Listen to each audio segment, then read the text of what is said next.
Thank you very much, Javier. I am very grateful to my dear friend Javier Castaño for the opportunity to be here and to talk to you about Jewish libraries, a topic to which I'm connected both personally and in my research. My late mother was a librarian, and I recall her learning from her for her professional exams when I was a child. Immediately when I learned to read, I became an obsessive reader. And my first library memoirs are of the small public library of the Workers' Union in the center of the Carmel in Haifa, Sifriyat Ruth. About 40 years ago, my teacher, Zev Gris, has initiated me to the National Library of Israel, and instantly I became addicted to this paradise of Jewish books. I was lucky to be born in my generation because, as I will try to demonstrate today, Jewish libraries are a late phenomenon, almost a modern phenomenon, despite a few hesitant precedents in the end of the early modern period. This might seem surprising, but the centrality of text and books in Jewish culture is by no means accompanied by a centrality of libraries. In order to explain this, let me first present three main ideas. It changed? The first one is the difference between the physicality of the library. Meanwhile, for our discussion, books in a certain place, and the library as a metaphor for some group of books that influenced people or were used by them, but without inevitably being in one place. The term library is often employed as a metaphor for a fictitious assembly of books, even if they never actually existed together in one place. We should therefore be careful and differentiate between the library as an abstract idea or a metaphor and the library as a real place with collected books. And this lecture will deals with the later meaning. The second idea is the distinction between a library and a collection. Libraries include collections. They are often based on collections, but collections are not necessarily libraries. Paul Nellis, in the new and useful volume Information and Historical Companion, proposes that libraries function as sites of interconnectivity between people, books, and knowledge. The interconnectivity element makes, I would suggest, the difference between libraries and book collections. Libraries are part of an attempt to advance public knowledge by providing open access to knowledge, and therefore they are connected with an outgoing social activity, either to a large or a small and selected audience. Collections are basically private and often short-lived and dependent on the life of the collector. Dov Shidorsky, the eminent scholar of Jewish libraries, defined a library as a collection of materials, books, journals, pictures, etc., and currently digital objects as well, which are organized for use. And we may add ongoing use, and are accessible and available at least for some users. The combination of the material and its accessibility are at the core of the concept of libraries. Places of gniza, storing sacred or sometimes just Hebrew or Hebrew lettered writings, are not libraries because the materials are not designed for retrieval. Yet this material can be afterwards taken out and put in libraries. The third idea is what I suggest to call library conception, and that's the expectations of a library in a certain place and time. I suggest differentiating between various models of Jewish library conceptions. Although some might coexist, appear and reappear, we may trace a certain direction in the development of Jewish library conception, a direction of increased presence of books and places. This conception connects the physicality of libraries to their additional role as social organizations that are formed, as indicated, in order to collect, process, and organize materials for the function of readers. Thus, libraries are places that are created and maintained by people, and they reflect and also shape social values. Jewish libraries may therefore be defined as accessible collections of books or any other written materials that are relevant to Jewish culture, either due to their content or some other Jewish aspect, such as their authors, owners, or founders.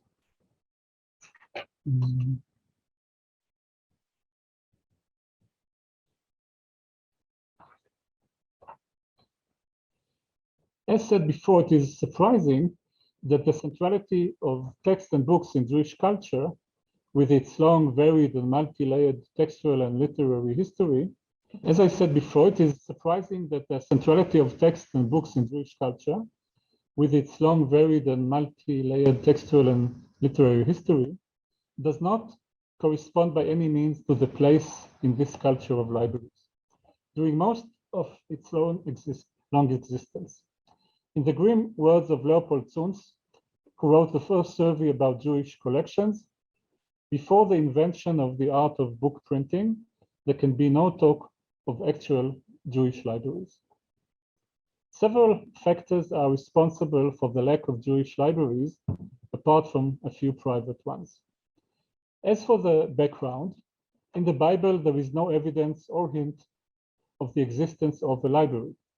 Scholars debate about the time and scope of reading in biblical society. However, if we assume that some of the biblical writings stemmed from archival matter, they are mentioned, if at all, extremely briefly in the text. There is a story about a book of the law that was found in the temple in the time of Josiah in 2 Kings 22, which might be seen as an example of the rarity of books. After the Bible, there are three main Jewish literary corpora in antiquity: Second Temple and Apocalyptic literature, including writings of Hellenistic Jews, the findings in Qumran, and classic rabbinic literature, which developed and shaped the Jewish world. The impressive collection of about 900 scrolls in Qumran is indeed mysterious. Perhaps the text found there came from some kind of library elsewhere, but it seems that they were not meant to be accessible to readers. They are scattered in various caves and probably were meant to be hidden. In any case, the Qumran texts were covered with dust until the mid-20th century. Thus, the existence of this collection seems to be exceptional and had no direct impact on the development of Jewish collections, even if it had on Jewish literature. In late antiquity, the formative period of Jewish culture, classic rabbinic literature in Hebrew and Aramaic had a strong inclination to orality. Was the Hebrew Bible the only available written text? The textual fluidity of the Hebrew Bible extends only through the 1st century CE. Was indeed the vast literature of the sages, Tanaim and Amoraim, produced and preserved only, as scholars such as Yaakov Zussman suggest, orally? Alternatively, maybe writing had less cultural value but was not totally absent. And what about the non-biblical literature of the period? These questions come before the undocumented presence or absence of unknown Jewish libraries, since the existence of such an institution, a library, depends on the existence of written texts.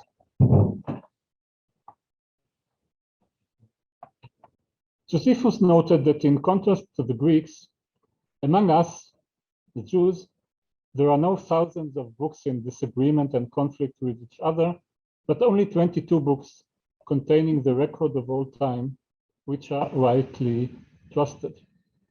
Josephus evidently refers here to sacred, canonical, or at least authoritative books, and not to actual collections. After all, the book collections found in Qumran existed in his lifetime. We do not know, and again have scant evidence or descriptions of ancient Jewish libraries or book collections. Even the Jews in Alexandria, for example, must have been aware of the famous vast library in their city, and Philo visited Rome with its imperial and other libraries. Were the libraries in the Hellenistic Jews? Maybe, but we don't have evidence. Now I'll close share. Perhaps classic rabbinic literature was only formally written in the period of the Geonim in the 8th century.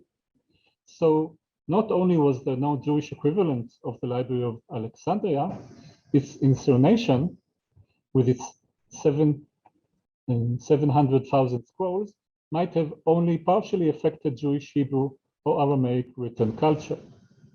Another consequence of the most oral creativity of the sages is that we hardly know of a competition in Jewish culture between the scroll and the codex, notwithstanding a later disagreement between Jews and Karaites concerning the ritual of codices for public reading of the Torah.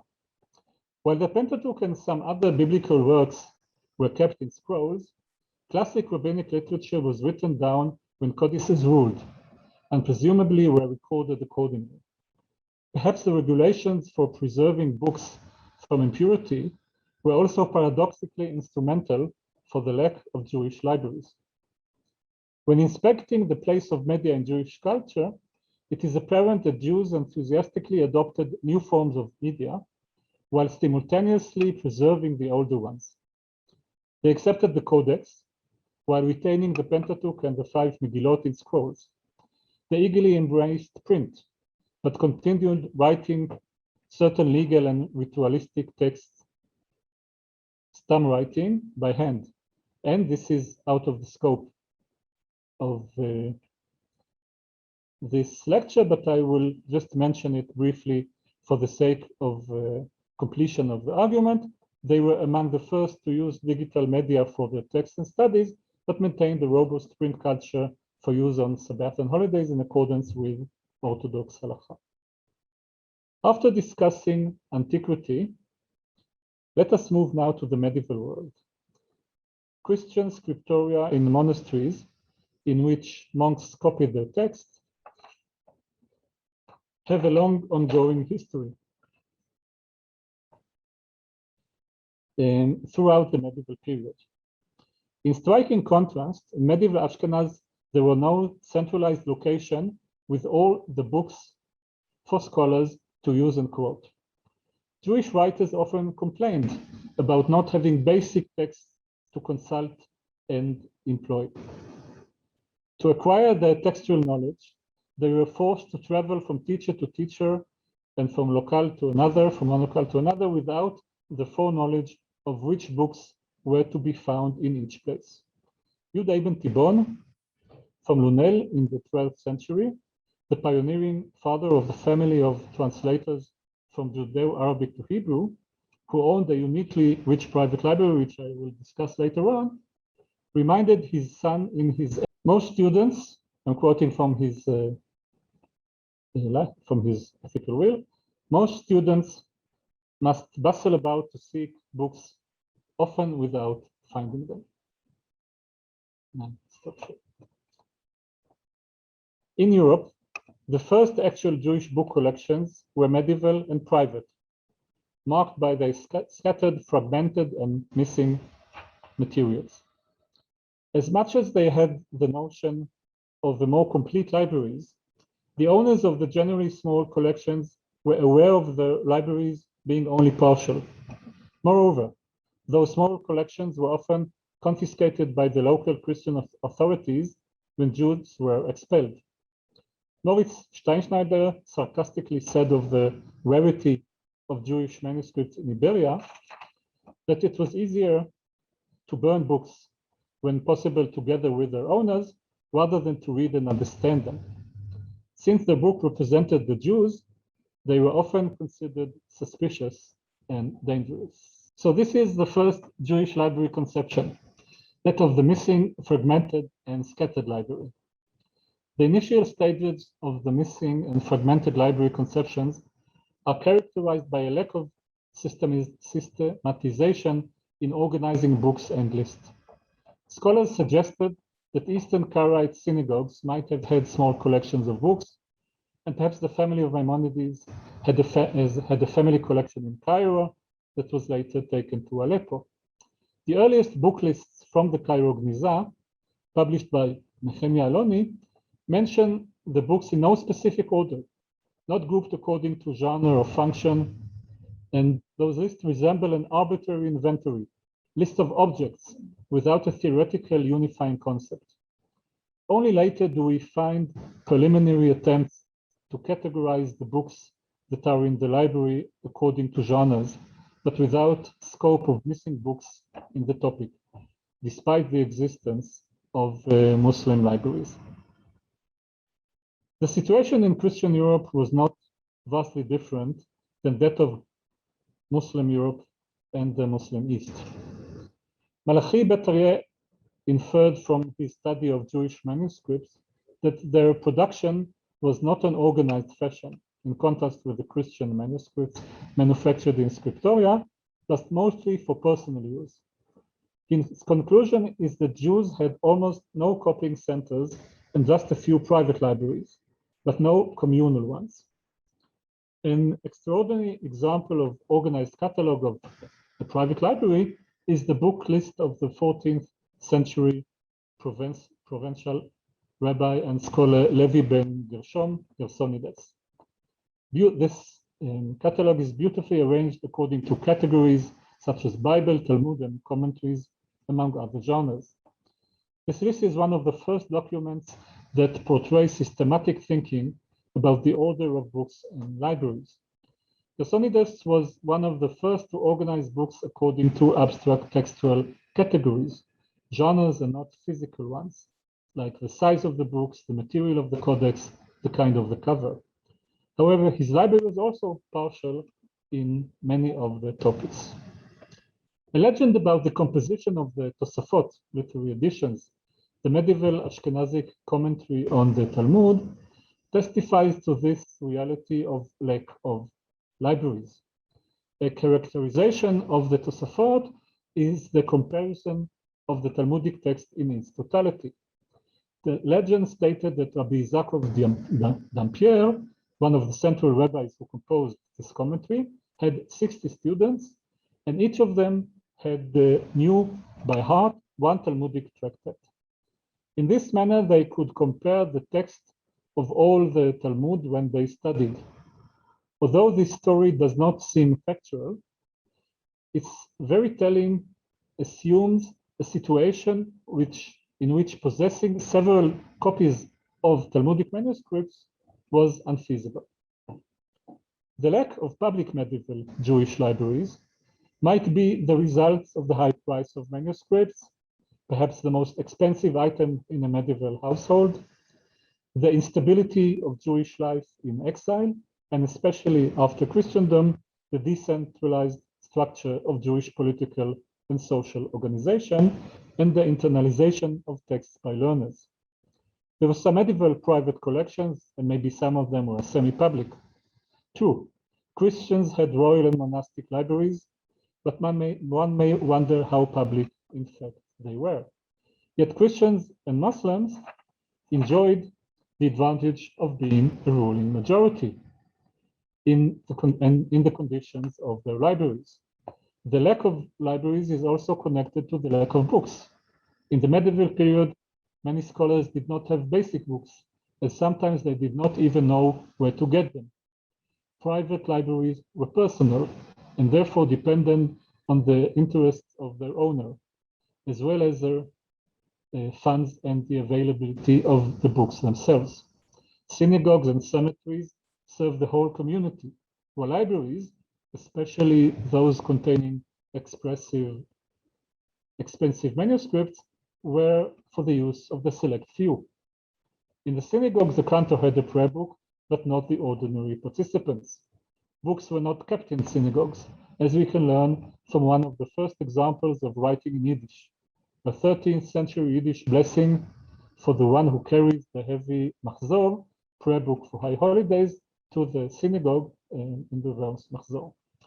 The personal and arbitrary nature of the Jewish manuscript should also be taken into account.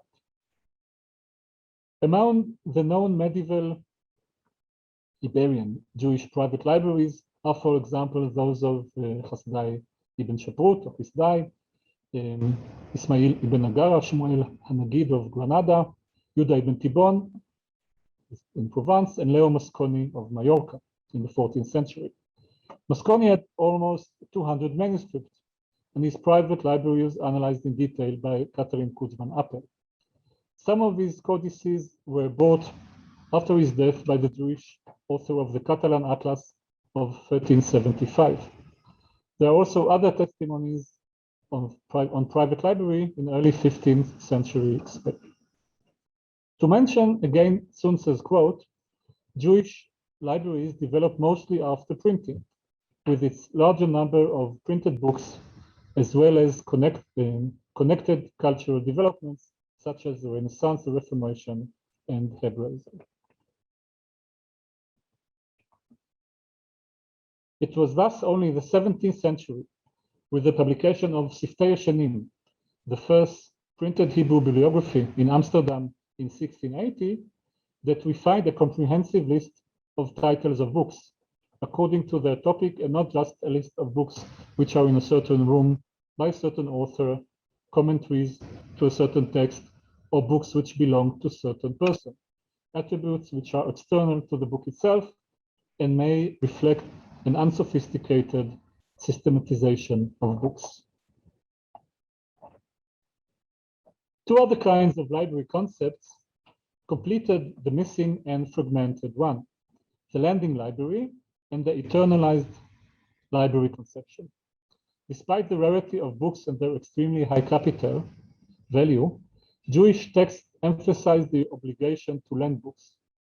For example, a paragraph in Sefer Hasidim explains that the collection of books was scattered after the owner's death as a divine consequence to his reluctance to lend his books. Such a collection was appreciated, but also unique. The fact that it was scattered is considered negative, and therefore was explained as a result of the sin of the owner concerning book etiquette.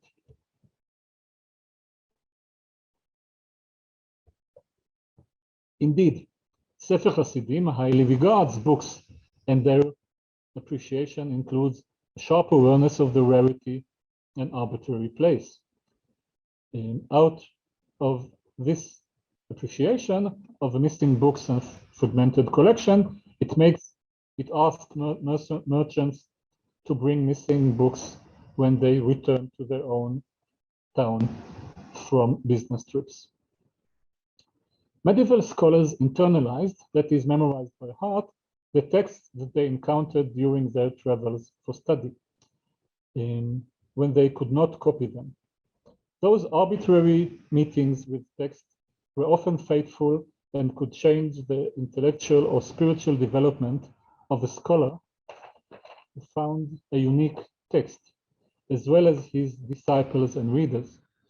We often find specific discussions in which the author mentions the fact that he is in a place with no books. For example, Chasdai Kreskas writes in quite a long responsum about a divorce. I wrote my reply with extreme brevity, which is a matter of modesty rather than being accurate, relying on your wisdom, pursuant to my toil in the affairs of the Jewish community of Saragossa, whose leaders are now in this town, La Munya, in which there are no books. This was not restricted to manuscript. Solomon Halevi Alkabetz in the 16th century wrote in a responsum to Yosef Karo and mentioned at the end that he has no books. And there are many more examples. The absence of the book does not preclude the possibility of answering because they were memorized. There is also negative library conception reminiscent of the forbidden external books in antiquity, which are the books that one should not read. Such lists mirror positive lists which specify books that should be read. A modern, tragic, and maybe also grotesque and macabre example of a negative library is the collection of Jewish books by the Nazis in order to create a library for the study of the Jewish problem after the Jews have been murdered. Judah ibn Tibbon wrote in the 12th century an ethical will for his son Shmuel, the great translator from Judeo-Arabic to Hebrew of Maimonides' Guides of the Perplexed. It is a fascinating document reflecting the culture of Al-Andalus in its transferal to Provence. Ibn Tibbon devoted a long discussion to his unique collection of manuscripts and gave his son Shmuel concrete instructions about preserving the books he collected for him, retrieving borrowed copies, and knowing which books he has, among other topics. The discourse about the books gives place to an emotional expression, which reveals the relationship between father and son. In a moving plea, the father complained about his son's attitude toward his books and perhaps himself. I have honored you by providing you with many books for your use, but you, my son, deceive my hopes. You did not choose to employ your abilities, hiding yourself from all your books, not caring to know them or even their titles. And here I emphasize that had you seen your own books in the hands of others, you would not have known it was with you or not.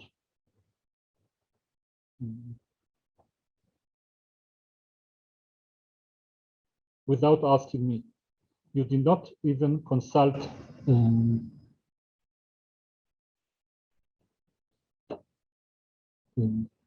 you did not even consult the list of your books.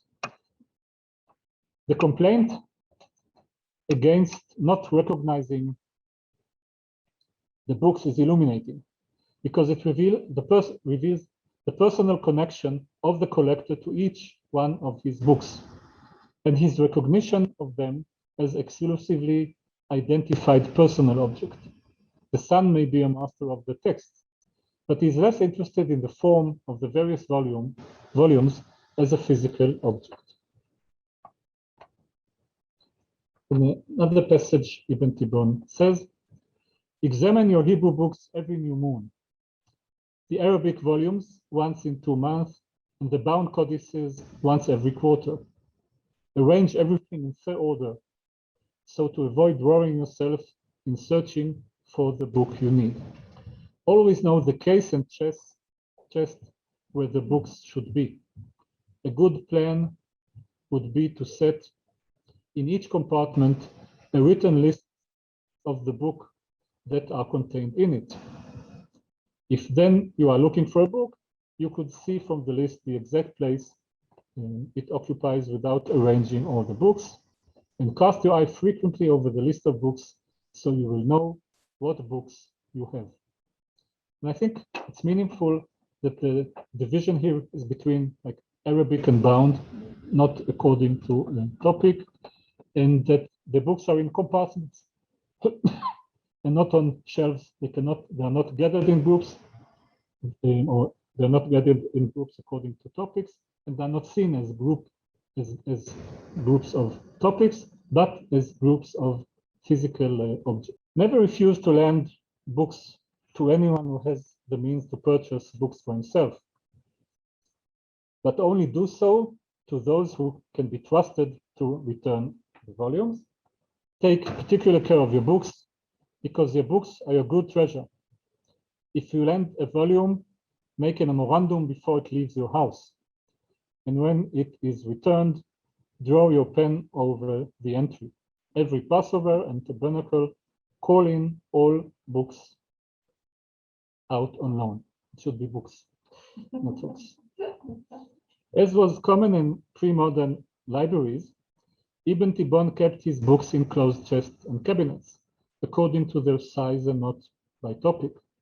And maybe this is one of the reasons that he does not mention any genres, but rather only the shapes of books and single pages.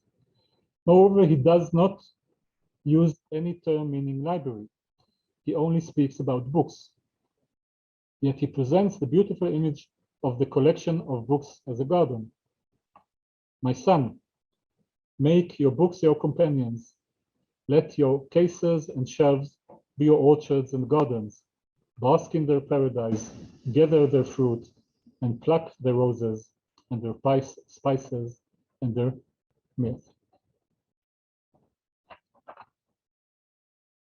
A near contemporary, Richard de Fornival, chancellor of the Amiens Cathedral, similarly used the garden as a metaphor for the library in his Bibliomania.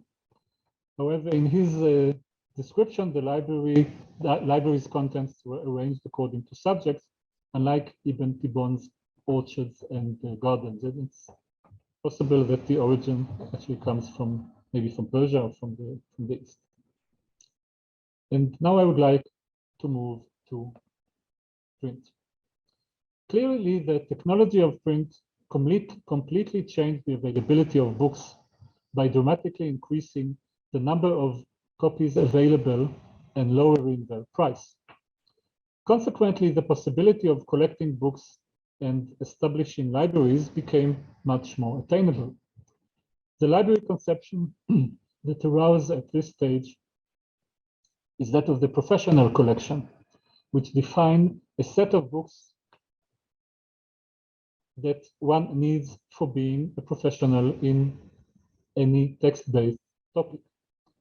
Interestingly, its definition is from a period before printing or shortly after this invention. One of the first conceptualizations of the professional library conception was offered by the Sephardic scholar Rabbi Yitzhak Kanpanton of the 15th century.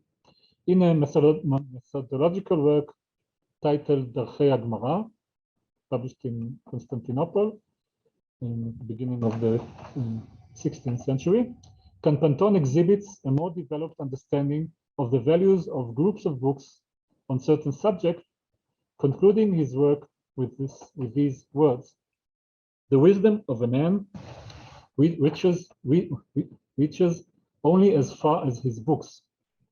Therefore, a man should sell whatever he has and buy books, because, by way of example, he who has no books of Gemara cannot be learned. One who has no medical books cannot be proficient in medicine, just as one who has no books of philosophy or wisdom will not be knowledgeable in these subjects. Therefore, the sages said that he who has many books has much wisdom." In order to have a professional collection, as Kanpanton suggested, one must have a notion of a connection between certain books and the profession, as well as knowledge about the necessary books in this specific profession, or in other words, a common textual background. Of course, this was much easier in the time of print than in the time of manuscripts.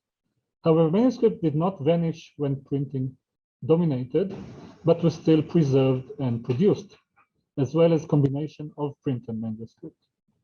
Yet Kanpanton knows only one good way of connecting to books, owning them. It seems that for him, a public library is not an option. Now, I want to move further on to David Darshan. In a short book published in Krakow in 1571, Shir HaMa'alot LeDavid, David Darshan, a preacher in this town, offered a new and daring idea.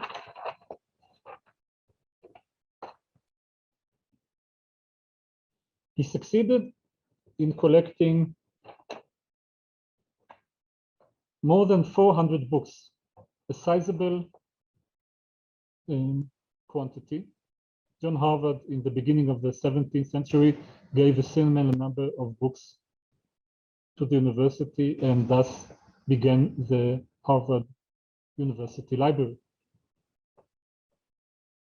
David Darshan wished to open his books to the public by arranging a public library in which he would be the librarian. His book,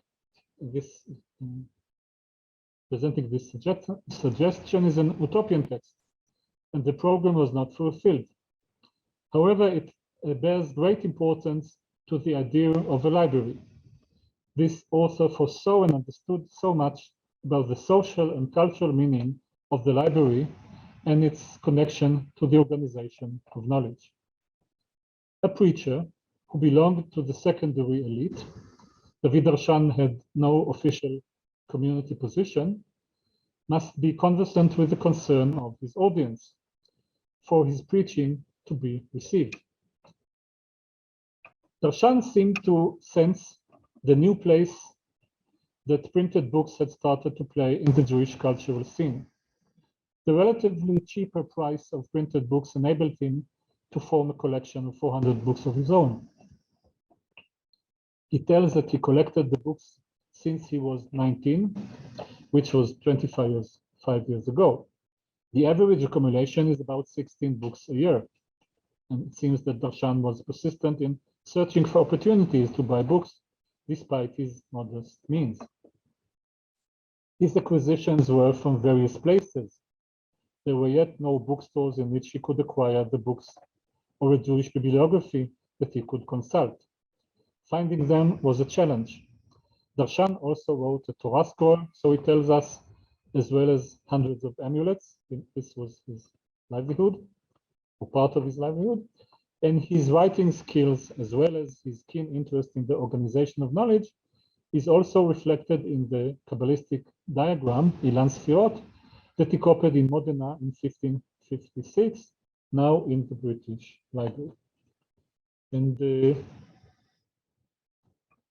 now this text, the slide, said, "And thou, modest in my worth, I will not," when he speaks about the library, that the collection of the books that he suggests to give, "Thou modest in my worth, I will not leave the space except on Shabbat, Eves, to prepare for the Shabbat, always being on hand for anyone asking to know or delve into God's Torah." So what he suggests is having his collection in a room and making it function as a library.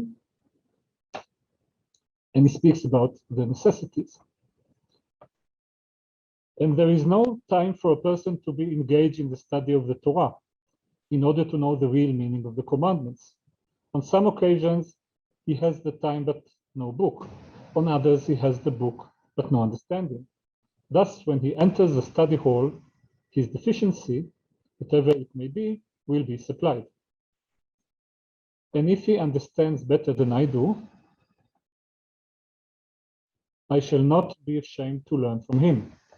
And if there be something too difficult, both for the one who asks and for me, I shall take the trouble to consult the great scholars.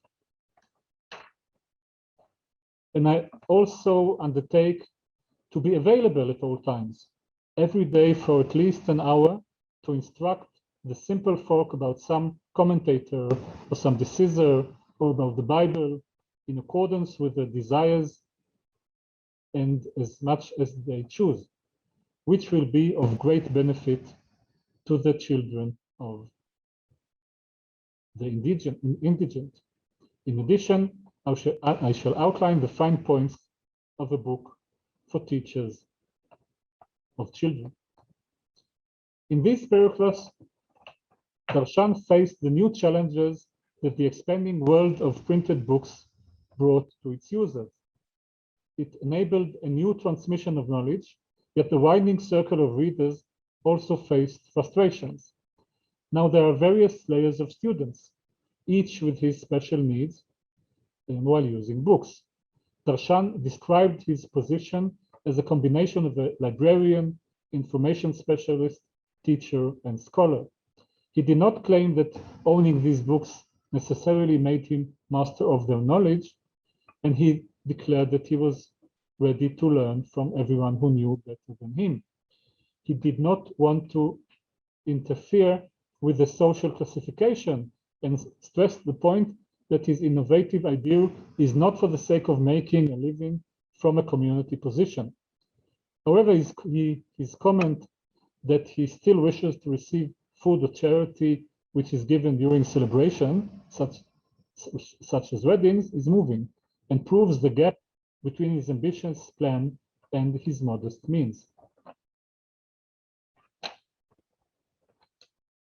And sometimes even a sharp-witted and expert scholar who needs to find saying or religious law or verse, or needs to look up some book of wisdom or Kabbalah or the like, may, if he does not happen to be in possession of these books, write it on paper, send it to the study hall, and I shall take the trouble to look for it and find it. And the greatest benefit of all, impossible to measure or value, will occur to the head of the yeshiva, since he will not need to waste his time on petty problems, for I, with my modest intelligence, will solve the easier and less complicated problems. One interesting attribute is missing from this visionary text, mentioning of topics in the library. David Darshan does not state, for example, that he has a complete set of midrashim or the important biblical exegetics. It might be that at this early stage of libraries and collections, Darshan's library conception was still scattered and fragmented, in the sense that he did not think of the complete collections of books on certain topics. Nevertheless, he had a keen sense of what would later become the profession of librarians, as a go-between for Jewish literary creativity and its various kinds of readers, well-educated as well as less educated. Avriel Shochat, in his groundbreaking work in Chilufei Tkufot about the early modern period, was one of the first to note that the 17th and 18th centuries brought with them a new taste for collecting books. This can be seen as part of the early modern drive to collect.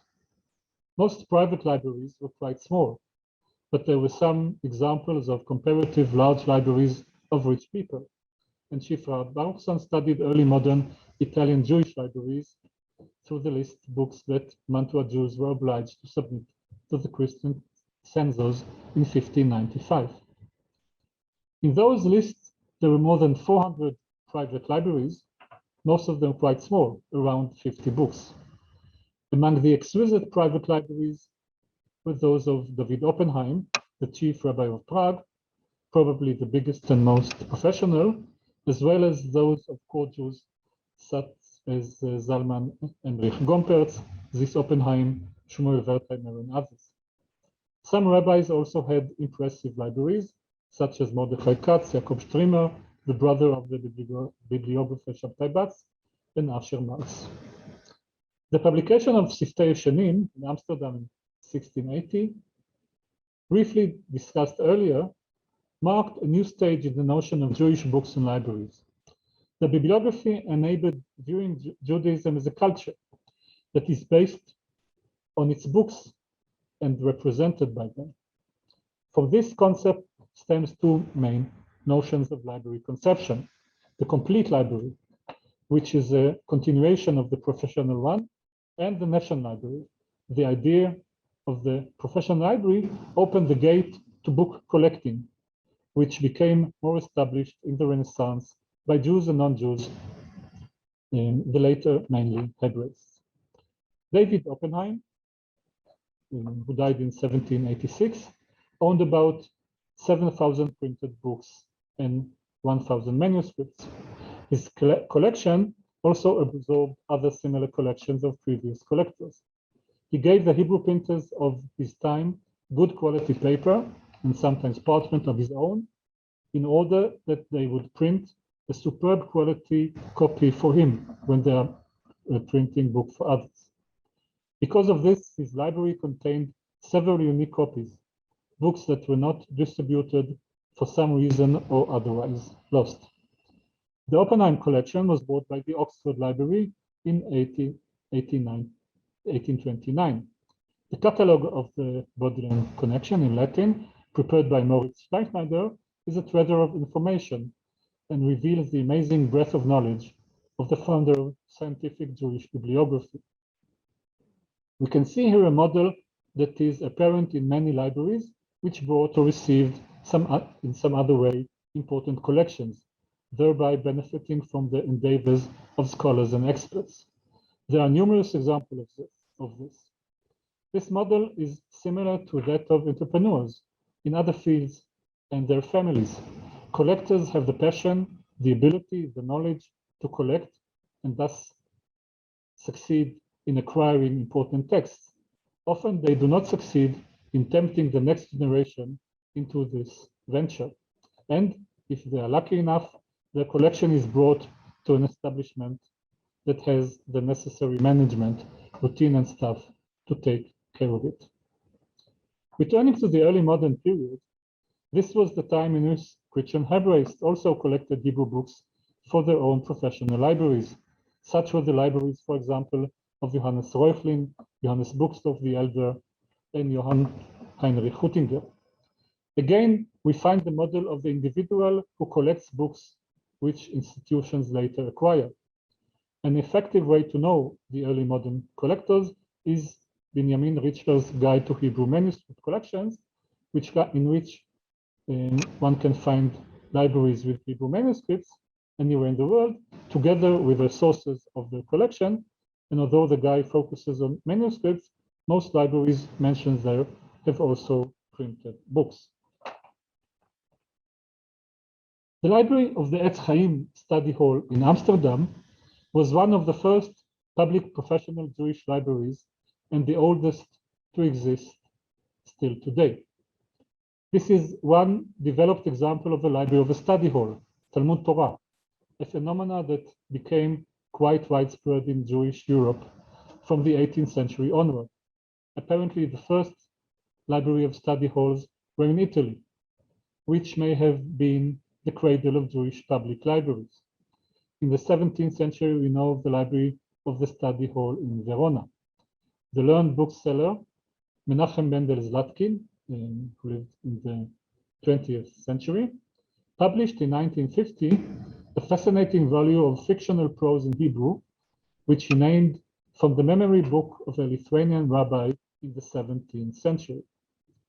One of the stories in the prose of Zlatkin is about a Jew who was found murdered on a road between cities, and his belongings there were rare and expensive Jewish books.